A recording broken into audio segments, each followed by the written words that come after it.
Why were the Harry Potter characters Anya Taylor-Joy's only friends as a child? How did walking her dog turn Anya into a model? Who made the Hollywood star think she wasn't pretty enough to be in films? And is there a place for romance in her life? Hi, I'm Joy and let's dive in. Boycotting English in London. The youngest child of a speedboat racer and a hippie, Anya was born in 1996 in Miami and raised in Argentina on a farm, constantly surrounded by animals and nature.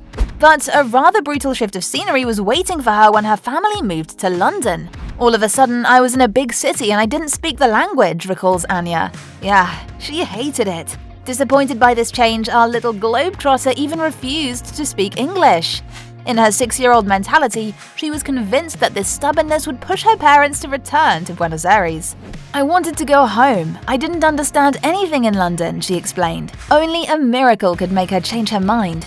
Guess what? She discovered the magical world of Harry Potter. With her uncle, she would sit down with the Potter books every day, which gave her an extraordinarily eccentric vocabulary. God bless my parents. It means that I was either casting spells continuously or using very annoying words. Like I was such a precocious, annoying little kid. It's like, Mummy, I clean the dishes meticulously. Do you think Anya ever believed that one day she'd be starring alongside Harry Melling, the reborn Dudley Dursley? Maybe not, but she was keen on acting from the age of 6. When Anya's mum asked her what she wanted to be when she grew up, she had a wise answer. I'm just going to be in the right place at the right time. We don't know where that confidence came from, but it worked out so freaking great. Before becoming a Hollywood head-turner, Anya Taylor-Joy used to spend her days crying in the school toilets. Firstly, where she came from made her stand out, and the fact that she struggled with English. I didn't really feel like I fit in anywhere. I was too English to be Argentine, too Argentine to be English, too American to be anything, the actress recently told The Sun. But that was only the beginning. Once, little Anya was tagged in a picture of a fish on Facebook. As a 10-year-old girl, she couldn't understand why, so she reached out to her family for an explanation. Her sister had to confess, "It's because your eyes are really far apart. You look like a fish." What later became her trademark seemed to be a horrifying curse she couldn't be unaware of anymore, and she started avoiding her reflection in the mirror. In fact, she still can't unsee this image. Do you want to know what Anya's boyfriend thinks about her lack of self-esteem? Stay with us, we'll deal with that later. However, her childhood trauma helped the actress to embody Beth from the Queens Gambit, which we've all fallen in love with. Anya had to return to that feeling of exclusion. She's never given so much of herself to a character before. I felt like I could really understand this feeling of loneliness, desperately trying to make sense of a world that didn't come naturally to Beth and this addiction to chess, she recalls. Became a model while walking her dog. It's the dream of thousands of teens, to walk down the street and be stopped by a modeling agency scout. For Anya Taylor-Joy, this became a reality. One evening, she was walking her dog near Harrods when a car started following her. Panic-stricken, she started running, perched on her mum's high heels that she was trying on for a party. And then this guy sticks his head out the window and goes, "If you stop, you won't regret it." And I stopped. No doubt that's exactly what every horror movie starts with. Nevertheless, the person in the car was the famous model scout Sarah Dukas, who also discovered Kate Moss and Cara Delevingne, among others. The day after, the 17-year-old signed a contract and began her career in modeling. You might have seen her in some commercials, like the one for the perfume Flower Bomb by Victor and Rolf. Quite a challenging experience for a young girl who hates seeing her face on screen. But how did Anya manage to flip this into her dream of being an actor? Let's find out.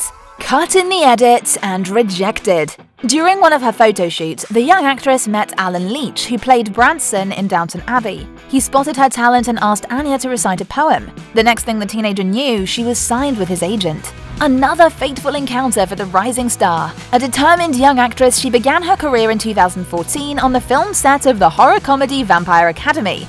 But can you believe her performance wasn't used in the final edit?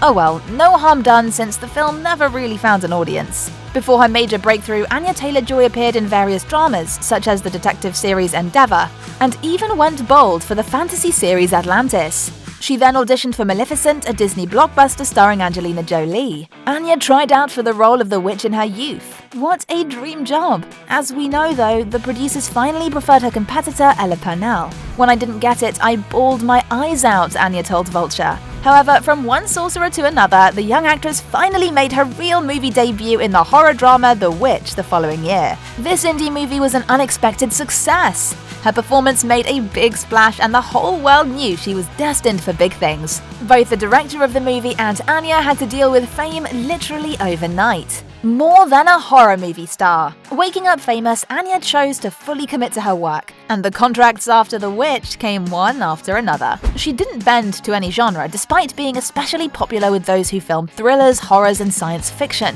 Not to be put in a box and go beyond her comfort zone, that was Anya's mission. The only thing Anya still rejects without a second thought are the one-dimensional girlfriend roles. Most of the women, not only that I've been lucky enough to play, but that I've read, are quite complex, messy, interesting human beings. But then again, I shouldn't be the anomaly here, I should be the norm, she told The Guardian. Bright characters in Morgan, Split, and Thoroughbreds graced Anya's filmography even before she turned 22. In 2018, she returned to her role as Casey Cook in Glass, the sequel to Split featuring A-star actors such as Samuel L. Jackson, Bruce Willis, and Sarah Paulson. And don't forget the sassy Gina Gray from the 5th season of Peaky Blinders. Anya and her characters belong together. I really defend them, and I start to adopt some of their sensibilities. She even sometimes keeps things from set, like Thomason's ribbon from The Witch and Casey's jewelry from Split. Sometimes this almost method acting is challenging, as with Lily, a sociopath in Thoroughbreds. While the whole crew called her snarky, Anya was like, "Don't you dare talk about my character like that!" Only after filming did she call Lily a nasty, toxic person during an interview, and according to Anya, it felt like betraying a friend. On the other hand, such an immersive experience has benefits. For her role of Magic in the blockbuster The New Mutants, she had to embrace stunt fighting and hone her Russian accent. "I used to be a ballet dancer," Anya explained.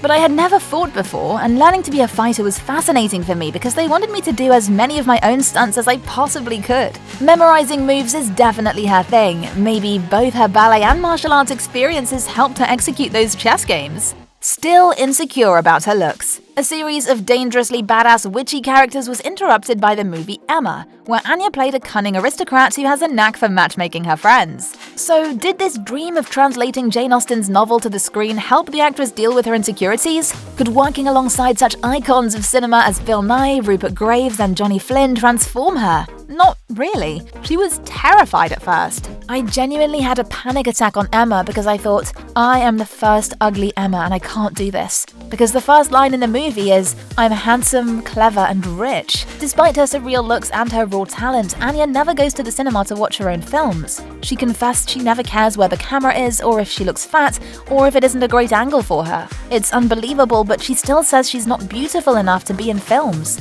Anya said to The Sun, "It sounds pathetic and my boyfriend warns me people will think I'm wrong for saying these things, but I just think I'm weird looking." Nevertheless, we know she's gonna go places and hope she learns to be less critical about herself. At least she doesn't turn down compliments anymore. By the way, you can leave yours in the comments. I think I've kind of realized that being creative is just the best therapy for me. So if I'm not acting, I want to be writing poetry. If I'm not writing poetry, I want to be making music. We can't agree more, Anya. Your therapy keeps bringing more fruits. Playing award-level chess. Hard work pays off. We know Anya scored her first Golden Globe Award for Best Actress for The Queens Gambit. The actress came to her brightest role to date, Beth Harmon, with weighty baggage and a whole bunch of weapons under her belt. Firstly, she had chess teachers to dream of, like Bruce Pandolfini, the most powerful sensei in the United States.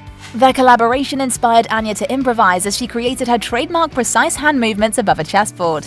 Secondly, it was a love affair, her bone-deep connection with Beth.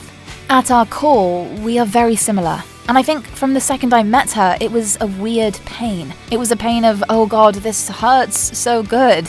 And it hurts so good because I know it's true. And what you need to learn, I need to learn, Taylor-Joy admitted. We know anything you put energy into becomes electric and sexy. That's exactly what happened on the set of The Queen's Gambit. Again, credit goes to Anya's childhood intention of being at the right place at the right time. The most difficult part was being heartbroken when she had to stop playing Beth. I'm just glad I got to spend 7 hours with her. If it had been a 2-hour movie, I would have had to be dragged out kicking and screaming. And though The Queen's Gambit has always been marketed as a limited series, its undeniable success keeps fans hoping for season 2. Anya herself dreams of seeing Beth Harmon as a mother. One thing's for sure though, her schedule was really frightening and she needed to learn self-care. When Beth and I aligned, I'd had a really crazy year because I made Emma, had a day off, then I did Last Night in Soho, had a day off, and then it was the Queens Gambit, she explained to Interview. So could that schedule leave any space for Anya's love life? In love with collaboration. Anya Taylor-Joy hardly has any time for a love life with the amount of work she's taken on. You need proof? Here's what's next for her. The horror movie Last Night in Soho, a historical thriller The Northman, and the Mad Max prequel Furiosa will be released soon. However, she has managed to find a little time for romance. Anya is a reserved person who tends to keep her love life private and rarely mentions her relationship in any interviews. She's been obviously linked to the Irish actor Owen Macken. They met in 2016 on the set of the short film Cross Maglen. Look at this sweet photo the actor shared on his Instagram account. Every now and again, you work with people that transcend how you see things. Anya Taylor-Joy is one of those people. This girl got skills, he said. A few months later, there were even some rumors of their engagement after the actress appeared at the London Film Festival Awards with an unusual diamond ring. The lovebirds never commented on these suspicions. Either way, what an inspiring story of two artists. Anya was directed by her partner in the film Here Are the Young Men in 2020, but unfortunately they later split up. Last May, the Daily Mail unveiled photos of the young actress with a photographer, Ben Seed, walking the streets of London. Even though we can only guess, something tells us this incredibly talented lady is not lacking for male companionship. So let's just hope she'll soon meet her soulmate if she hasn't done so yet. And yes, if you happen to know more about Anya's romantic life, please let us know. Thanks for watching this video. If you liked it, check out another one about the personal lives of the Queen's Gambit cast. And until next time, stay awesome!